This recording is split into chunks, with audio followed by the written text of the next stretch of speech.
டிவிக்கு என்ன சொல்றாங்க, எங்க கொள்கை எதிர்க்கிறாங்க. ஓகே. டிஎம்கே என்ன சொல்றாங்க, இவ்வளவு நாளா நாங்க எதிர்த்துக்கிறோம், தொடர்ந்து எதிர்ப்புன்றாங்க. இந்தியா பிளாக் என்ன சொல்லுது, அவங்களை எதிர்ப்பதுதான் அரசியல். அப்ப ஏன் இங்க ஒரே அணிக்கு வரக்கூடாது? இதுதான் திருமாவளவன் எடுத்து என்ன தப்பு இருக்குது? கேரளாவில் காங்கிரஸ் இடதுசாரிகளும் பயங்கரமான மோதல். பினராயி விஜயன் RSS காரனே பேசுறாரு.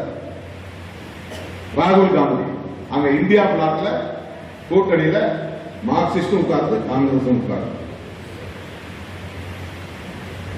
மேற்கு வங்கத்தில் மம்தா பானர்ஜிக்கும் காங்கிரசுக்கும் சண்டை. ஆனா இந்தியா பிளாக்ல 2 பேரும் வந்து ஒன்னா உட்கார்றாங்க. தமிழ்நாட்டில் அப்படி ஒரு அரசியல் நடக்கக்கூடாதா? இதை திருமாவளவன் சொன்னா உங்களால் அதை புரிந்து கொள்ள முடியாதா? உங்க கட்சியிலிருந்து ஆளை தூக்குறாங்களே. இப்ப கூட நான் ரெடியா இருக்கிறேன். எவ்வளவு பேர் வேணும் நானே அனுப்பி வைக்கிறேன். எங்க பாசறை உங்களுக்கு தேவையான அளவுக்கு படைத்தளபதிகள் உருவாகி இருக்கிறார்கள் என்றால் அது எனக்கு மகிழ்ச்சி தானே. இவர்கள் வந்துதான் அதை மீட்டெடுக்க முடியும் என்று உள்ளபடியே நீங்கள் நம்பினால் எவ்வளவு பேர் வேணும் சொல்லுங்க.